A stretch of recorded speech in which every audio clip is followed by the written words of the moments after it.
नमस्कार दोस्तों, मैं राजेश अग्रवाल पन्ना कंपटीशन क्लासेस में एक बार फिर से आपका स्वागत करता हूं। लेक्चर नंबर 54 में लेखांकन अकाउंटिंग के पार्ट 2 में आज बात करनी है हमको लेखांकन से संबंधित महत्वपूर्ण शब्दावली।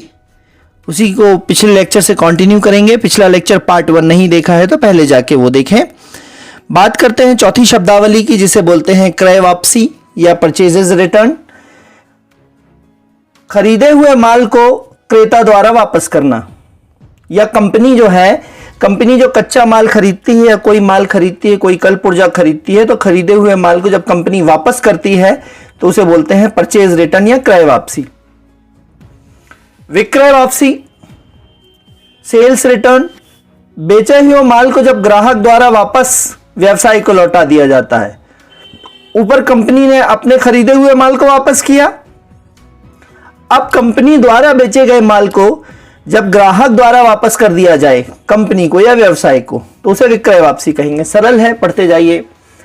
तीसरा है रहतिया या स्कंध, है ना, इंग्लिश और हिंदी दोनों पढ़िए। रहतिया या स्कंध या इसी को बोलेंगे स्टॉक। मैंने आपको पहले स्टॉक और इन्वेंट्री बताया है, ठीक है। स्टॉक के ही सेंस में यूज किया जाता है इन्वेंट्री। तो व्यवसाय में निश्चित समय के बाद जो माल बच जाता है उसे रहतिया कहते हैं।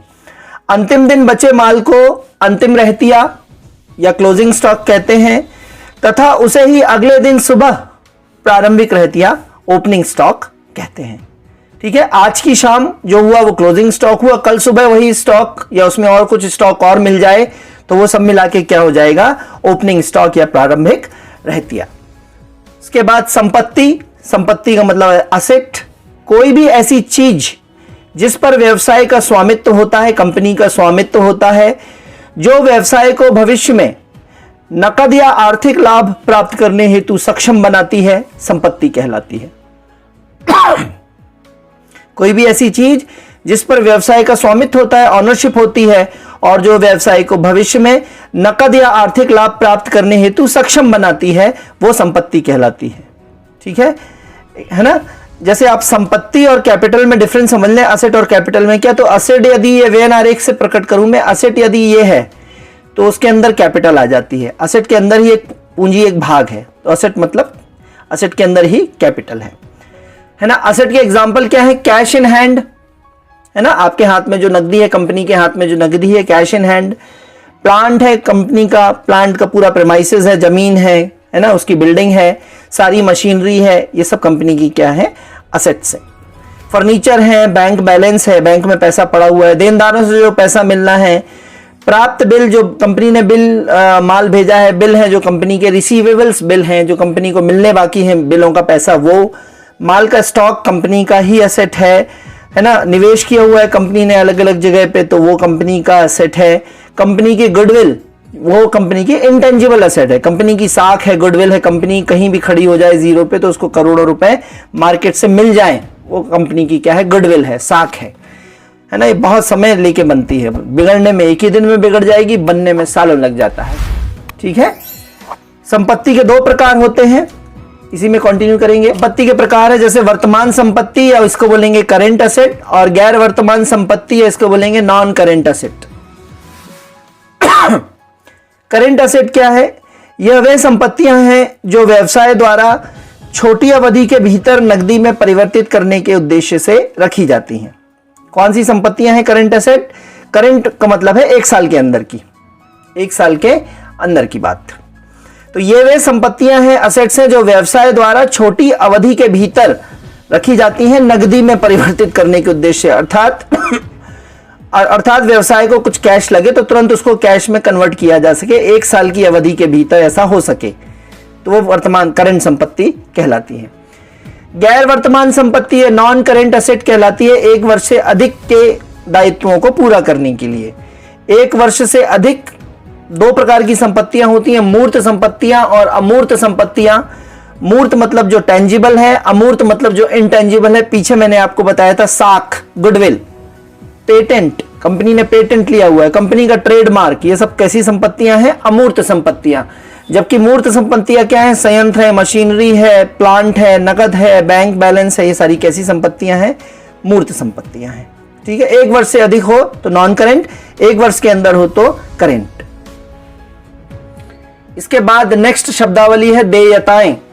देयताएं का मतलब असेट का उल्टा है ना, संपत्ति का उल्टा देयता, लाइबिलिटी। किसी व्यवसाय के वित्तीय दायित्वों को दर्शाती है जो दूसरों को देना बाकी हो। कोई भी कंपनी है, कोई भी व्यवसाय है, तो उसके जो फाइनेंशियल लाइबिलिटीज हैं उनको दर्शाती है जो दूसरों को देना बाकी है। जैसे बैंक का ऋण देना बाकी है, उस ऋण का ब्याज देना बाकी है, लेनदारों का पैसा देना बाकी है ना, कुछ और देना, देय वित्त है, कुछ देना बाकी है, बकाया खर्च देना बाकी है। अगर बैंक से ओवरड्राफ्ट ओडी लिया है कंपनी ने, ओवरड्राफ्ट, तो बैंक ओडी का पैसा देना बाकी है ना। तो ये सब देयताएं हैं, लाइबिलिटीज हैं। लाइबिलिटीज भी दो प्रकार की हैं, चालू दायित्व और गैर चालू दायित्व। चालू दायित्व क्या होता है? Current liability. और गैर चालू दायित्व non current liability. Current liability क्या है? वही करंट का मतलब 1 वर्ष के भीतर, करंट शब्द का मतलब आप आज से याद कर लीजिए, 1 वर्ष के भीतर जो दायित्व कंपनी को देना है वो, और 1 वर्ष की अवधि के बाद जो देय है दायित्व, जो चीज चुकानी है 1 वर्ष की अवधि के बाद, वो गैर चालू दायित्व है। नेक्स्ट है देनदार। आप जानते हैं देनदार मतलब जो कंपनी है ना, कंपनी को जो चुकाएंगे, डेप्टर। और लेनदार कंपनी ने जिनसे कच्चा माल या मशीनरी कुछ ली है ना, प्लांट में कुछ काम करवाया है, तो वो कंपनी के लेनदार हैं। तो डेप्टर एंड क्रेडिटर्स। टर्मिनोलॉजी है आगम, या आगम को ही बोलते हैं रेवेन्यू, है ना। जैसे कंपनी ने कुछ पैसा डाल रखा है बैंक में या कहीं पे इन्वेस्ट कर रखा है, तो उसका ब्याज मिलना, शेयर मार्केट में पैसा डाल रखा है तो डिविडेंड मिलना, लाभांश मिलना। कंपनी ने जितना पैसा डाला है उसी अनुपात में उसको जो लाभ मिलता है उसको बोलते हैं लाभांश या डिविडेंड। कहीं दिया है पैसा तो कमीशन मिलना, कहीं बिक्री करवाई है किसी चीज की तो कमीशन मिलना, और कंपनी के प्रोडक्ट की बिक्री से प्राप्त आय, ये सब कंपनी के क्या है? रेवेन्यू या आगम के स्रोत। आय क्या होती है कंपनी की? जो कंपनी के पास रेवेन्यू आया वो माइनस कंपनी का जो एक्सपेंसेस हुआ, रेवेन्यू माइनस एक्सपेंसेस, आगम माइनस व्यय बराबर आय। बढ़त क्या होती है? गेन। जब आय जो होती है वो अनावर्ती से उत्पन्न होती है तो इसे बढ़त कहते हैं, ये ध्यान में रखना है। वैसे तो रेगुलर आय होती है कंपनी की, लेकिन कभी कभी आय जो है एकदम से बढ़ जाए और जो रेगुलर इंटरवल से ना बढ़े, या आय का एकदम से बढ़ना जो है वो लगातार ना चले, अनावर्ती हो, कभी कभार ऐसा हो जाए, तो उसे क्या बोलते हैं? बढ़त। ठीक है ना। जैसे मान लीजिए कि अपने लेक्चर्स रोज 250-300 लोग देखते हैं, किसी दिन ऐसा हो कि अचानक 1000 लोग देख लें अपने लेक्चर्स, अपने व्यूज को, तो क्या हो जाएगा जी? एकदम से बढ़त मिल गई अपन को, लेकिन वो एक दिन ऐसा होएगा। ठीक है। व्यय, यह आगम को उत्पन्न करने में लगाई गई लागत कहलाती है। आगम मतलब रेवेन्यू। तो यह आगम रेवेन्यू को पाने में या रेवेन्यू को उत्पन्न करने में जो लागत लगाते हैं उसको क्या बोलते हैं? एक्सपेंसेस या व्यय। ठीक है। और हानि मतलब वही रेवेन्यू माइनस एक्सपेंसेस। लेकिन यदि एक्सपेंसेस ज्यादा हो जाए, व्यय ज्यादा हो जाए और आय आपके पास कम, तो क्या हो जाएगा? व्यय ज्यादा है इसमें, तो आपको हानि हो जाएगी। ठीक है। तो हानि और व्यय में अंतर आप डिफरेंस कर लीजिएगा।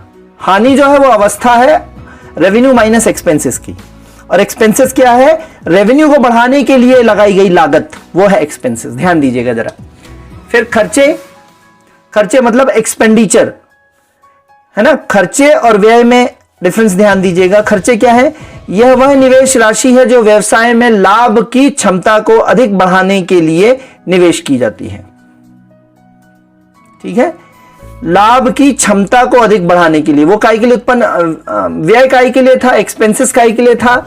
एक्सपेंसेस था आगम को उत्पन्न करने के लिए। जबकि एक्सपेंसेस और एक्सपेंडिचर में अंतर है। ये एक्सपेंडिचर काय के लिए है? व्यवसाय में लाभ की क्षमता को अधिक बढ़ाने के लिए निवेश की जाती है वो राशि, वो कहलाती है एक्सपेंडिचर या खर्चे। खर्चे के प्रकार देखेंगे। खर्चे के प्रकार 2 हैं, पूंजीगत खर्चे या कैपिटल एक्सपेंडिचर, और आगम खर्चे या रेवेन्यू एक्सपेंडिचर। पूंजीगत खर्चे क्या होते हैं? यह संपत्ति प्राप्त करने या मौजूदा संपत्ति में सुधार करने के लिए किए गए खर्चे हैं।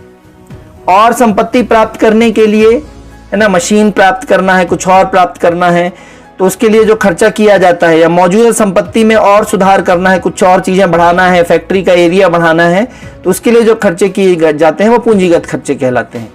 फैक्ट्री का एरिया बढ़ाना है, फैक्ट्री में मशीनें बढ़ाना है ना, फैक्ट्री में पीओपी का काम करवाना है, तो ये व्यवसाय की कमाई क्षमता को बढ़ाता है। फैक्ट्री के लिए नई 2 गाड़ियां लाना है माल परिवहन के लिए, तो व्यवसाय की कमाई क्षमता को बढ़ाता है। जैसे मशीनरी हो गई, फर्नीचर हो गए, कंप्यूटर्स हो गए, ये पूंजीगत खर्चे हैं सारे, है ना। रेवेन्यू एक्सपेंडिचर या आगम खर्चे क्या हैं? ये वे खर्चे होते हैं जो दिन प्रतिदिन की जरूरतों में खर्च किए जाते हैं, है ना। रेवेन्यू पाने के लिए जो एक्सपेंडिचर किया जाता है, रेवेन्यू पाने के लिए अर्थात आय के लिए जो एक्सपेंडिचर किया जाता है वो रेवेन्यू एक्सपेंडिचर कहलाता है। वे खर्चे होते हैं जो दिन प्रतिदिन की जरूरतों में खर्च किए जाते हैं। फॉर एग्जाम्पल, आपकी शॉप में कोई ग्राहक आया, तो उस ग्राहक को आपने चाय पिलाई, है ना, आपने उसका स्वागत किया कुछ खर्चा करके 5, 10 रुपए, 15 रुपए, तो वो आपका क्या हो जाएगा? रेवेन्यू एक्सपेंडिचर, है ना। जैसे माल को बेचने के लिए कुछ लागत आती है, जैसे डोमिनोज वाला पिज्जा आपके घर पे पहुंचाता है तो उसके पेट्रोल का कीमत लगती है, वो बेचे माल की लागत है, उनको सैलरी उनको सैलरी देता है डोमिनोज, उसकी कीमत लगती है। तो ये सारी चीजें, तो बेचे माल की लागत, वेतन देना, किराया देना, बिजली बिल देना, ये सब क्या है? Revenue expenditure. दोस्तों, क्या आप भी लगातार तैयारी के कारण नहीं बना पा रहे हैं अपने मैनेजमेंट सब्जेक्ट के प्रॉपर नोट्स? तो ज्वाइन कीजिए हमारे पटवारी मैनेजमेंट सब्जेक्ट के कंप्लीट कोर्स को, जिसमें आपको मिलेगा recorded classes, all lecture, PDF notes, test series. यह केवल इसकी फीस केवल 99 रुपए है। तो अभी व्हाट्सअप कीजिए इस कोर्स को ज्वाइन करने के लिए 90 39 53 44 79 पर। पीडीएफ अगर एक्सेस करना हो तो इसी लेक्चर में नीचे की तरफ मोबाइल नंबर दिया है, इसी लिंक में, उस मोबाइल नंबर पे आप मैसेज करेंगे, कॉल नहीं करेंगे तो आपको कुछ नॉमिनल चार्जेस पे पीडीएफ मिल जाएगी। ठीक है, बात करते हैं नेक्स्ट टर्मिनोलॉजी की, आस्थगित आगम खर्चे या डिफर्ड रेवेन्यू एक्सपेंडिचर। आस्थगित, स्थगित का मतलब रुक जाना, और अस्थगित मतलब रुकना नहीं। तो जो रुकेगा नहीं वो क्या होगा? वर्तमान होगा। शब्द समझिएगा, स्थगित का मतलब रुक जाना, और स्थगित में आ लग गया है, मतलब स्थगन का भी उल्टा। स्थगन का उल्टा क्या हो गया? वर्तमान। तो ये वे जो खर्चे हैं जो वर्तमान में होते हैं, आस्थगित आगम खर्चे या डिफर्ड रेवेन्यू एक्सपेंडिचर, ये वे खर्चे हैं जो वर्तमान में होते हैं परंतु इसके लाभ भविष्य के लेखा अवधि में लिखे जाते हैं। खर्चा तो वर्तमान में कर रहे हैं अपन, लेकिन इसके जो लाभ हैं वो भविष्य की अकाउंट बुक में लिखे जाएंगे। ये निम्न प्रकार के होते हैं। फॉर एग्जाम्पल, पहला बकाया, या बकाया को बोलेंगे अदत्त व्यय। आउटस्टैंडिंग होती है ना, आउटस्टैंडिंग एक्सपेंसेस। बकाया क्या होते हैं? ये वे खर्च हैं जो चालू वर्ष में हो तो रहे हैं, होते हैं, पर उनका भुगतान नहीं किया गया है। ये व्यवसाय के देयता होते हैं, अर्थात व्यवसाय इनको देने के लिए, व्यवसाय की क्या है? ये लाइबिलिटी है। ठीक है, तो ये वे खर्चे हैं जो हो तो अभी रहे हैं लेकिन इनका भुगतान आपने नहीं किया है। एग्जाम्पल, किराया जो बाकी है किंतु चुकाया नहीं गया है। मान लो कंपनी के किसी किराए के बहुत बड़े प्रेमाइसेस में चल रही है, तो पिछले साल का हो सकता है किराया नहीं चुकाया है, इस साल का किराया नहीं चुकाया है, हो सकता है वो दोनों साल का अगले साल चुकाए। तो खर्चा किराया तो अभी का आज का जुड़ रहा है, लेकिन इसका भुगतान अभी नहीं किया है, आगे जाके करेंगे आप। तो ये व्यवसाय की क्या हो जाएगी? लाइबिलिटी। दूसरा क्या है जी? पूर्व या पूर्वदत्त व्यय या प्रीपेड एक्सपेंसेस। पहले मैं समझा चुका हूं, ये वे खर्चे हैं जिनका भुगतान अग्रिम रूप से किया जाता है और उसका लाभ आने वाले वर्षों में मिलता है। यह व्यवसाय के लिए क्या है? संपत्ति। प्रीपेड एक्सपेंसेस में मैंने, जैसे आपके कंपनी में वार्निश या पेंट चल रहा है, तो कारीगर आया और बोला साहब कि 5000 रुपए दे दीजिए, पेंट लाना है, तो आपने 5000 रुपए दे दिए। अब पेंट होने में समय लगेगा, उस पेंट से होने वाले व्यवसाय में फायदे आपको समय बाद में जाके दिखेंगे। तो ये प्रीपेड एक्सपेंसेस है, पहले से खर्चा कर दिया। तो भुगतान अग्रिम रूप से किया जाता है और इसका लाभ आने वाले वर्षों में मिलता है। यह व्यवसाय के लिए क्या है? असेट है।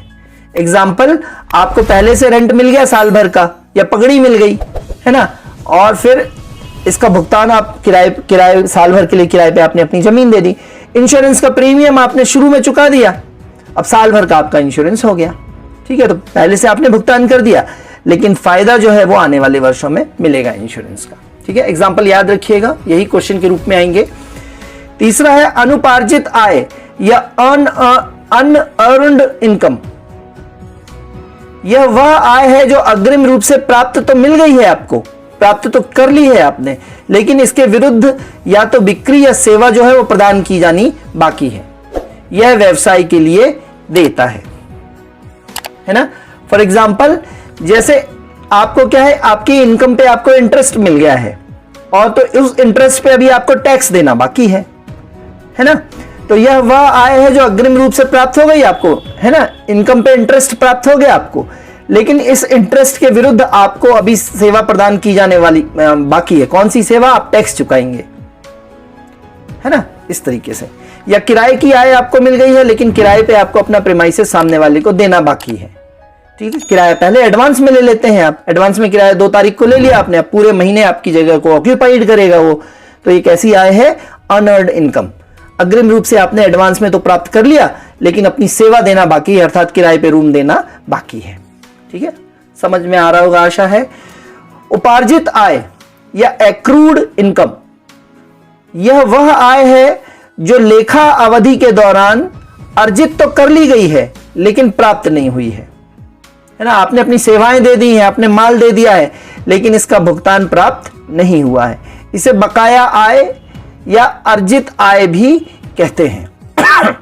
जैसे निवेश आपने कहीं किया है, तो निवेश पे जो आपको पैसा इंटरेस्ट मिलने वाला है, जो फायदा मिलने वाला है ना, वो अर्जित आय है। आपने निकाला नहीं है, वो वहीं पड़ा है बैंक में, ठीक है। उपार्जित कमीशन, कहीं से आपको कमीशन मिलने वाला है, तो ये सब उपार्जित आय है, ठीक है। आराम से पढ़िएगा इनको। और अशोध ऋण या बैड डेब्ट।